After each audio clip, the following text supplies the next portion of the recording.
तो कंटिन्यूटी और डिफरेंशियबिलिटी जो चैप्टर है हमारा 5th चैप्टर है, उसमें 5.1 जो आपका एक्सरसाइज थी उसके अंदर क्वेश्चन नंबर 22 तक बात कर चुके हैं। तो क्वेश्चन नंबर 23 की बात आज स्टार्ट करते हैं। देखिए आप जितने भी क्वेश्चन होंगे उससे आगे आपको कंप्लीट करने को, ठीक। तो क्वेश्चन नंबर 23 की बात करें तो find all point of discontinuity of f where fx equal to sin x upon x if x is less than 0, x plus 1 is if x is greater than equal to 0, ठीक। तो इस बार कितने cases arise होने वाले हैं आपका, एक है कौन c लेस देन 0, एक होगा c इक्वल टू 0 और एक होगा c ग्रेटर देन 0, ठीक। अभी केसेस पहले के क्वेश्चंस में डिफाइन करे हुए कि किस तरह से हम अराइज होने हैं, तो यहाँ पे मैं थोड़ा सा कम डिस्कशन हो रहा है। देखिए वैसे भी डायरेक्ट बात है कि x लेस देन 0 के लिए हम एक c डिफाइन करेंगे, तो ये रहा x इक्वल टू 0 के लिए एक c डिफाइन करेंगे, x ग्रेटर देन 0 के लिए एक c डिफाइन करेंगे, ठीक। तो इतना होने के बाद आपको क्या करना है, इसके लिए अलग से कंटिन्यूटी दिखानी, इसके लिए अलग से कंटिन्यूटी दिखानी, इसके लिए अलग से कंटिन्यूटी दिखानी है, ठीक।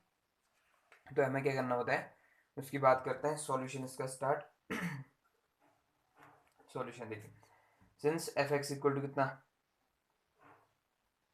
Sign x upon x if x less than 0 और ये आपका 1 प्लस एक्स या x plus 1 if x is greater than equal to 0, ठीक। तो सबसे पहले की बात करता हूँ, then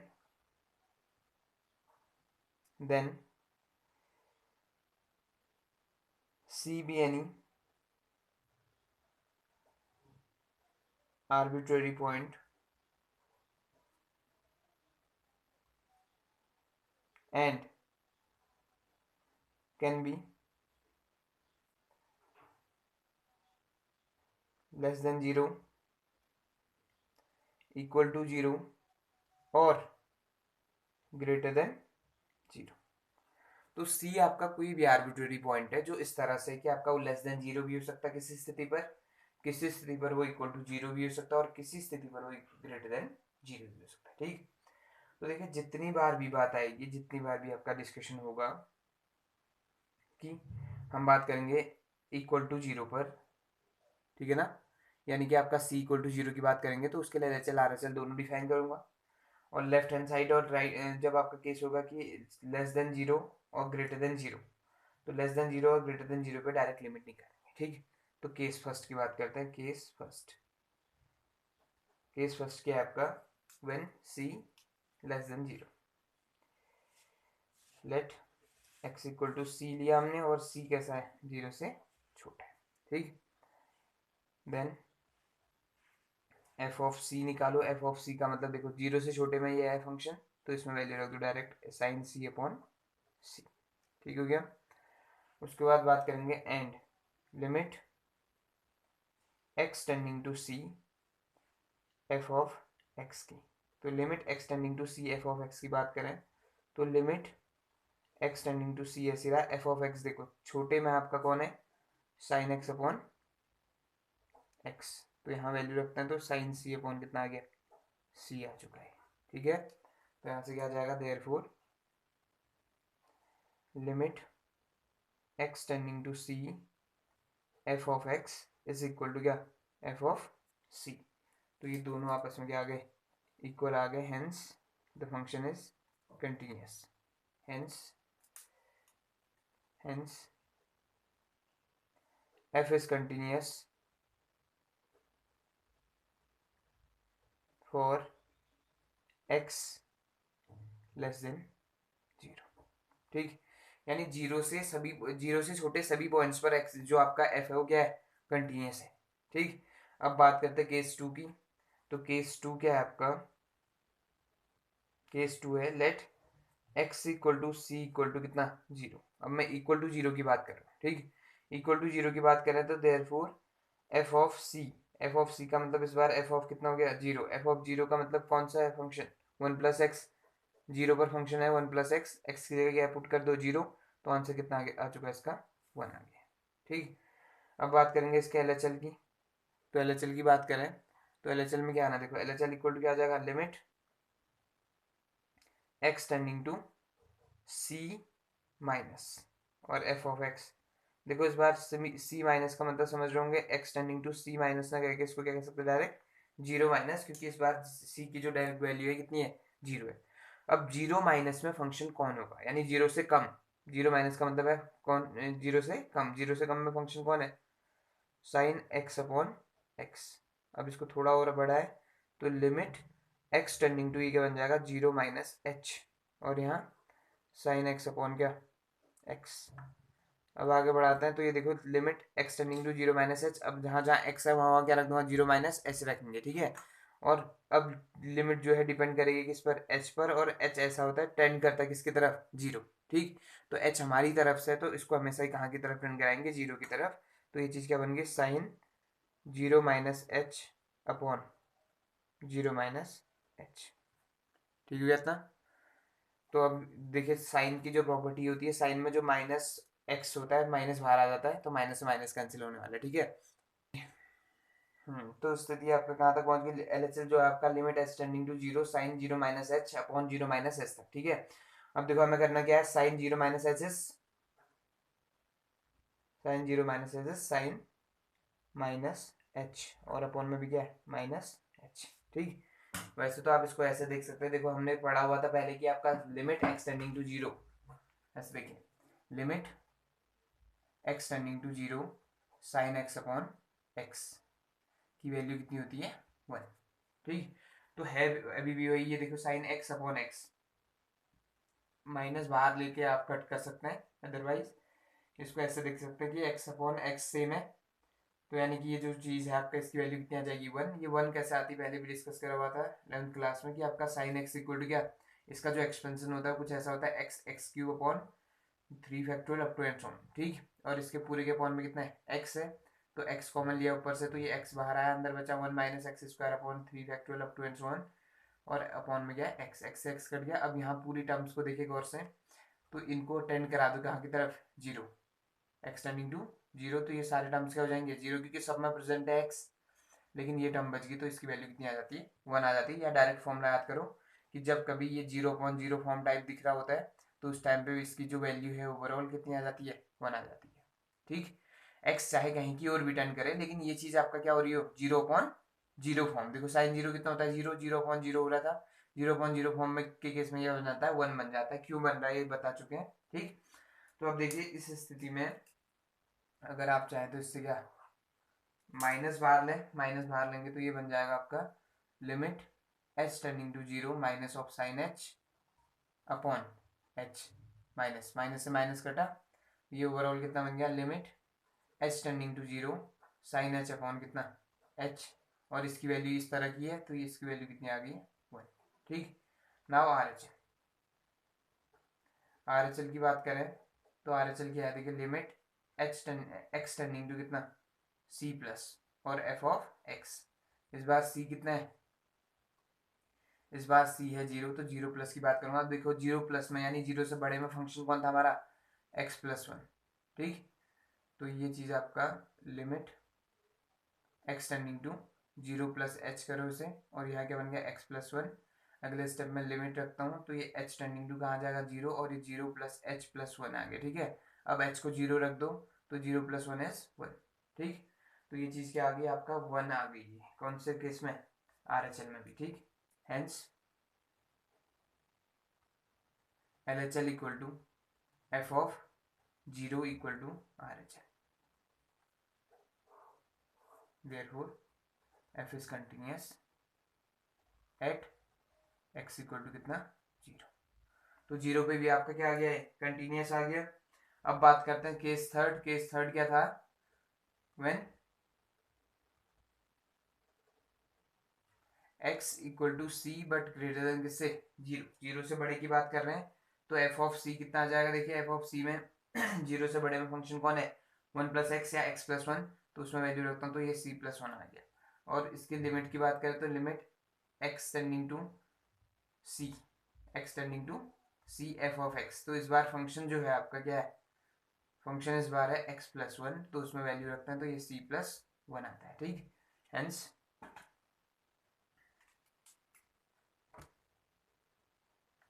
hence limit x tending to c f of x is equal to क्या, एफ सी। ठीक है, तो ये जो वैल्यू है आपका किसके बराबर आ गई, एफ सी के बराबर आ गई। तो therefore F is continuous everywhere, therefore F is continuous everywhere, यानी कहने का मतलब है कि आपका जो फंक्शन है वो हर जगह ही क्या है, कंटिन्यूअस है। ठीक, तो इस तरह से करना था हमें। क्वेश्चन नंबर 23 हमारा जो है कंप्लीट हो चुका है। अब क्वेश्चन नंबर 24 और क्वेश्चन नंबर 25 भी सेम इस तरह से। देखो, जो आपका पॉइंट ऑफ डिसकंटिन्यूटी आएगी आपको बतानी है।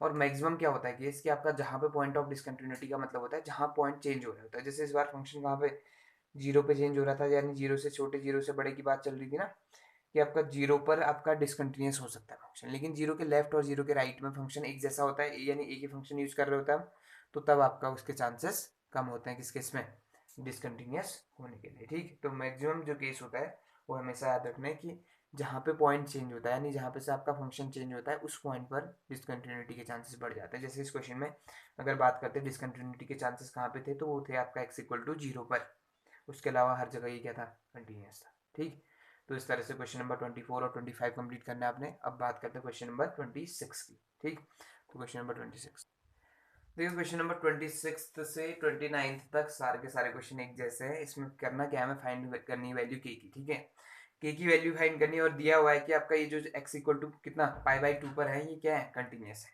ठीक, सभी पाई बाई टू पर नहीं है, अलग अलग क्वेश्चन, यानी सामने लिखा हुआ है उनके कि एक्स इक्वल टू समथिंग पर ये क्या है, कंटिन्यूस है। अगर ये कंटिन्यूस है तो इसका मतलब हुआ कि आपका ये हर केसेस पे जो है इसकी वैल्यू जो है क्या आ रही होगी, सेम आ रही होगी। नहीं, यानी x equal to pi by two के लेफ्ट साइड राइट साइड दोनों में क्या आ रही होगी, वैल्यू सेम आ रही होगी। तो इस फंक्शन को थोड़ा सा बेहतर तरीके से लिखते हैं। देखो, इस बार जो फंक्शन है आपका ये दोनों केसेस हैंडल कर रहा है, किस किस को, यानी कि x less than pi by to को भी और x greater than pi by to को भी हैंडल कर रहा है। और ये वो केस है जब x equal to pi by two की वैल्यू कितनी है, 3 है। ठीक, तो हम प्रॉपर तरीके से चलेंगे, L H L R H L और एफ ऑफ कितना सी, बात वही है। तो इस बार क्या जाएगा, देखो, एट एक्स इक्वल टू कितना, pi by two. At x equal to pi by two हमें क्या दिया हुआ है, देखो f of x, f of x का मतलब है f of pi by two निकालो, इक्वल टू कितना आ जाएगा, 3 दिया हुआ है उसने। ठीक, सॉल्यूशन स्टार्ट हो गया। अब देखो उसके बाद क्या है, एंड एल एच एल पे आप फोकस करो। देखो L H L equal to क्या आ जाएगा, limit x tending to pi by two minus. ठीक, तो इस बार क्योंकि पाई बाई टू पे डायरेक्ट तो सी का यूज नहीं करा हमने, पाई बाई टू माइनस, देखो पाई बाई टू से जरा सा कम, तो पाई बाई टू पर ये होना है, पाई बाई टू से जरा सा कम ये भी यही है, और जरा सा ज्यादा भी यही है। ठीक, तो उस टाइम पे फंक्शन जो है आपका कौन सेलेक्ट हो जाएगा, limit x tending to pi by two, और यहाँ क्या जाना, पाई बाई टू माइनस, और फंक्शन कौन सेलेक्ट हो गया, k cos x upon pi minus two x. ठीक है, तो फंक्शन हमारा इस बार ये है। तो इसकी बात करें तो इस पर थोड़ा फोकस करो। देखो लिमिट एक्स टेंडिंग टू क्या आ जाएगा, pi by two minus h करो इसे, और यहाँ क्या आ जाएगा, k cos x upon pi minus two x. ठीक, अगले स्टेप में limit x tending to pi by two, sorry अब h tending to direct zero करो, एच टेंडिंग टू कहाँ, जीरो, और ऊपर क्या आ जाएगा, के ऐसी रहा, कॉस इसकी जगह आ जाना पाई बाई टू माइनस क्या, एच, और पूरे के अपॉन में देखो नीचे पाई माइनस क्या बन गया, ये 2 times of pi by two minus H. ठीक, तो वैल्यू रखता हूँ तो क्या आता है, लिमिट एच टेंडिंग टू क्या आ गया, जीरो, और यहाँ क्या बनता है, देखो के cos pi by two minus H है, तो के cos pi by two minus H कौन सा क्वाड्रेंट आ गया, ये फर्स्ट, और कॉस किस में कन्वर्ट हो जाता है, साइन में। ठीक, और साइन में कन्वर्ट हो जाएगा तो ये चीज़ आपका क्या आ जाएगी, साइन, और पाई by two minus H, pi by two minus H किस में आ जाएगा, एच आ जाएगा, और पूरे के अपॉन में क्या आ गया, पाई माइनस, देखो टू को अंदर मल्टीप्लाई करता तो ये पाई बन जाता, माइनस माइनस क्या बन जाता, प्लस टू एच। ठीक, तो पाई से पाई गया, ये चीज़ क्या आ जाएगी, देखो limit h tending to zero, और यहाँ से आपका आ गया k sine h upon two H.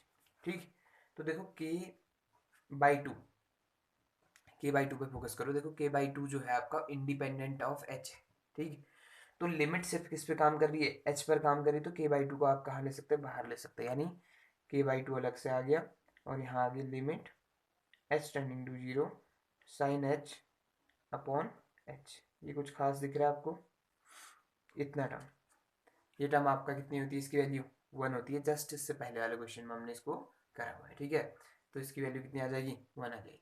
तो कहानी यहाँ तक पहुँच गई थी कि आपका L H L equal to क्या आ गया था, k/2 हमने बाहर लिया था, limit h tending to 0 sine h upon h, और इसकी वैल्यू कितनी होती है 1। तो ये ओवरऑल चीज़ क्या आ गई, k/2 आ गया, कौन, सिर्फ और सिर्फ एल एच एल, ठीक। तो यहाँ से आपका एल एच एल की वैल्यू आ चुकी है। इसके सामने लिख देना since limit h x tending to 0 sine x upon x is always equal to 1, ठीक। अब बात करते हैं आर एच एल की। तो आर एच एल क्या है, देखो इस बार लिमिट एक्स टेंडिंग टू क्या करेंगे, π/2 प्लस करेंगे। इस बार π/2 प्लस करने का मतलब है π/2 को हम आ तो रहे π/2 की तरफ, लेकिन कहाँ से अप्रोच कर रहे हैं उसको, राइट से अप्रोच कर रहे हैं। तो राइट या लेफ्ट से दोनों बार इस बार फंक्शन क्या है, कि cos x अपॉन π-2x, यही है फंक्शन, ठीक। इसकी वैल्यू को अगर बात करें तो ये चीज़ क्या आ जाएगी, देखिए लिमिट x टेंडिंग टू क्या आ जाएगा, π/2 प्लस h आ जाएगा इस बार, ठीक है। और यहाँ क्या आ जाएगा, k cos x upon π-2x, ठीक। अब इसको बढ़ाते हैं आगे, तो इससे आगे बढ़ाएं तो ये चीज़ आपका किस में कन्वर्ट होने वाली है, के ऐसे ये वैल्यू रखेंगे यहाँ, तो ये लिमिट एच को टर्न कराएंगे अब कहाँ की तरफ, 0 की तरफ, के ऐसे रहा के कॉस π/2 प्लस एच, और अपॉन कितना π-2 into π/2 plus h. Value substitute करो, के ऐसे रहा cos π/2 प्लस एच, कौन सा क्वाड्रेंट, सेकंड में आपका cos किस में कन्वर्ट हो जाता है, साइन में, लेकिन cos सेकंड में क्या होता है, negative.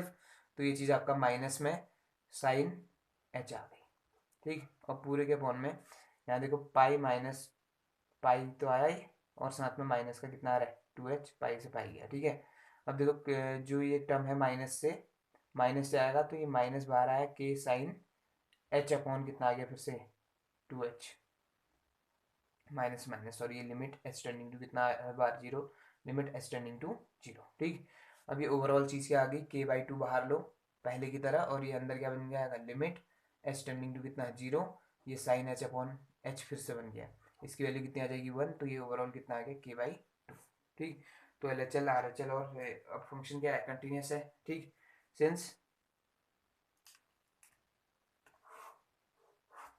Since at x equal to π/2 f is continuous, ठीक है। Therefore L H L equal to f of c यानी f of π/2 equal to R H L. ये तीनों आपस में क्या होंगे, इक्वल होंगे। अगर ये तीनों इक्वल हैं तो इसका मतलब हुआ कि आपका एल एच एल कितना, एल एच एल था π/2 आया, सॉरी k/2 आया था, ये कितना था 3 था, और ये भी k/2 था। तो ये आपका इन दोनों को आपस में इक्वेट कर दो, तो k इक्वल टू कितना आ जाएगा 6, या इन दोनों को इक्वेट करो तब भी k इक्वल टू कितना है 6 आना है, ठीक। तो इस तरह से काम करना है, L H L R H L निकालो। तुम एल एच एल से भी काम कर सकते थे, के तो आ गया था, लेकिन आपका वेरिफिकेशन के लिए होता है। देखो आर एच एल में भी आपका वही के देना चाहिए जैसा उसमें आया, ठीक है। तो इस तरह से क्वेश्चन आपके 26, 27, 28, 29 ये सारे क्वेश्चन आपका कंप्लीट हो जाएंगे आज। तो आज जो है हमारी कहानी क्वेश्चन नंबर 29 तक तो आप कर लेंगे। क्वेश्चन नंबर 30 की बात करते हैं, क्वेश्चन नंबर 30 कैसे करना है हमने, ठीक है। तो देखिए इस बार फंक्शन जो है आपका कितना है, f x equal to 5 if x is less than 2, a x plus b if x is greater than 2 but less than 10, और x greater than equal to 10 में आपका कितना है 21, ठीक। तो इस बार ये फंक्शन जो है आपका इस कंटिन्यूस इस कंटिन्यूस, ये फंक्शन जो आपका ये क्या दिया है, कंटिन्यूस फंक्शन है। कंटिन्यूस फंक्शन होने का मतलब होता है हर जगह जिसका क्या होना, कंटिन्यूस होना है। तो ये अगर हर जगह कंटिन्यूस है तो ऑब्वियसली कहाँ पर 2 और 10 पर भी कंटिन्यूस होगा। तो हम बात करते हैं सिर्फ और सिर्फ नोन वैल्यूज पर। अगर मुझे ए और बी दो वेरिएबल निकालने हैं, दो वेरिएबल निकालने के लिए एटलीस्ट कितनी इक्वेशन चाहिए होती है, दो इक्वेशन चाहिए होती है। आप चाहते तो 1 पर 0 पर भी चेक कर सकते हो इसको, लेकिन यहाँ पे जो नोन टर्म्स हमारे 2 और 10 पर चेक करने वाला हूँ, ठीक है। तो 2 और 10 पर चेक करूंगा, तो एट फर्स्ट कहाँ पर 2 पर, ठीक। तो सॉल्यूशन पे आते हैं, at x equal to 2 f of 2 कितना आ जाएगा, देखो डायरेक्ट एफ ऑफ 2 की बात करते हैं। देखो एफ इक्वल टू वाले 2 में यहाँ देखिए एक्स लेस देन 2 वाला केस ये था, और ये इक्वल टू वाला केस भी है, sorry less than equal to वाला केस कौन है 5। तो यानी f2 की वैल्यू डायरेक्ट कितनी आ गई 5, क्योंकि इसमें कोई x है नहीं तो x की जगह 2 रख नहीं सकता, तो डायरेक्ट वही फंक्शन, यानी कांस्टेंट फंक्शन के केस में वेरिएशन नहीं होता है, इसलिए आपका 2 रखो 3 रखो आपका आंसर वही मिलेगा कितना 2। तो अब LHL की बात करते हैं इस पे, तो LHL कितना आ जाएगा देखो, LHL में limit x tending to two minus यानी 2 से कम में फंक्शन कौन है, 5 है, ठीक। अब यहाँ से लिखोगे लिमिट x टेंडिंग टू 2, देखो 2 माइनस का काम हो चुका, फंक्शन सेलेक्ट करना। देखो जो प्लस एच माइनस एच का यूज भी कर सकते हो यहाँ पे, लेकिन इसकी आवश्यकता है नहीं, आना वही आंसर है, ठीक है। तो इस बार डायरेक्ट करें बिना प्लस एच और माइनस एच के काम करें। तो 2 माइनस में आपका फंक्शन सेलेक्ट हो चुका कितना, 5, तो x टेंडिंग टू, और ये 5 ऐसे रहा, तो आंसर कितना आ गया इसका, 5 आ गया। अब RHL की बात करो यहाँ पे, तो limit x tending to 2 plus, और यहाँ कितना f ऑफ x, इस बार 2 प्लस में देखो 2 प्लस में फंक्शन कौन है, 2 से ज्यादा में फंक्शन कौन, ax प्लस बी, तो इस बार ये लिमिट x टेंडिंग टू 2 आएगा, यहाँ आ जाएगा ax प्लस बी, x की जगह वैल्यू रखोगे तो 2a प्लस कितना आ चुका है, b आ चुका है, ठीक। अब हम कहेंगे कि आपका since f is continuous, since f is continuous function, therefore LHL equal to क्या, f of 2 equal to RHL।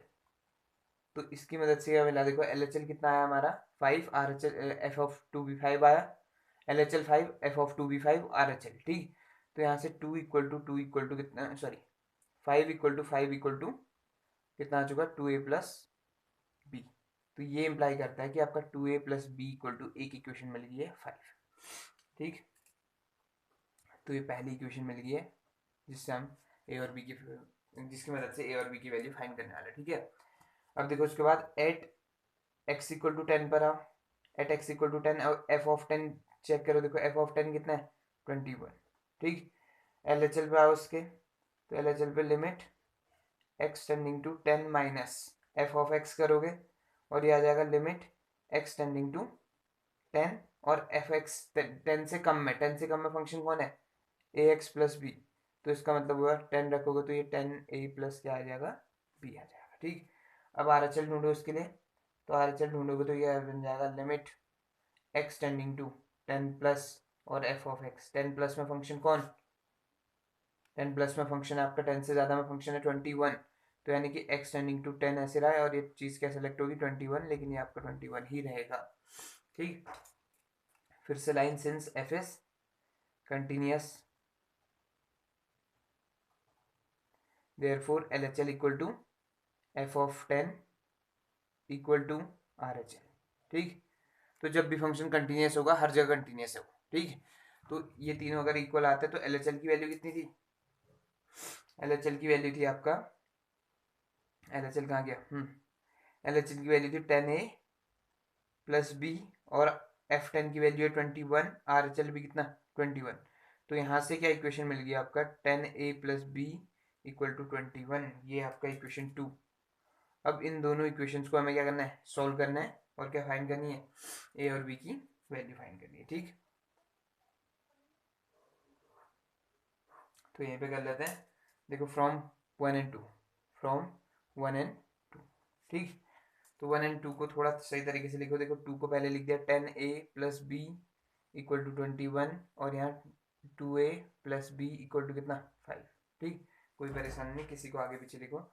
अब देखो यहाँ से क्या करना है, देखो एलिमिनेशन का यूज़ कर रहा हूँ, एलिमिनेशन का यूज़ करने में क्या होता है, या तो ए के वेरिएबल सेम होना, सॉरी या तो ए का कोफिशिएंट सेम होना चाहिए या बी का कोफिशिएंट सेम होना चाहिए। तो बी का कोफिशिएंट सेम है तो दोनों इक्वेशंस को क्या कर देना है, माइनस, तो माइनस करने में साइन चेंज हो जाता है, तो तीनों प्लस थे तो माइनस हो गए, ठीक है। बी से बी गया 10a माइनस 2a कितना 8a आ गया, और 21 माइनस 5 इज 16, तो a इक्वल टू कितना आ गया 2, a की वैल्यू आ चुकी है, ठीक है। अब a की वैल्यू को किसी एक इक्वेशन में रख दो, यहाँ रख दो फ्रॉम वन a की वैल्यू कितनी आ जाएगी 2 प्लस बी इक्वल टू कितना 5, 4 प्लस बी इक्वल टू कितना 5, बी इक्वल टू कितना 1, ठीक। तो इस तरह से हमें काम करना था, a की वैल्यू 2 और b की वैल्यू 1। तो ये 30th क्वेश्चन, और लगभग आज समाप्ति की घोषणा करते हैं। एक दो क्वेश्चन मैं डिस्कस करूंगा इससे रिलेटेड, और फिर डिफरेंशिएबिलिटी की बात करेंगे इसकी, ठीक है। तो बाकी जो क्वेश्चन इस बार स्किप करे हुए हैं 24th 25th 27 8 और 29, तो इनको आपने आज करके कंप्लीट यहाँ देना है, अदरवाइज हम मानेंगे कि आपको ये आ चुके हैं, ठीक है। और जितने लोग आपका ये काम करके नहीं दे रहे हैं वो ध्यान से सुन लें, कांटेक्ट करेंगे आपकी पेरेंट्स से कि ये काम करके नहीं भेज रहे हैं, तो इसलिए हर एक इंसान को ये काम करके भेजना है और जल्द ही। ठीक, तो मिलता है आपसे दूसरे सेशन में, शायद डिफरेंशियबिलिटी स्टार्ट कर लें मुझसे। ठीक है।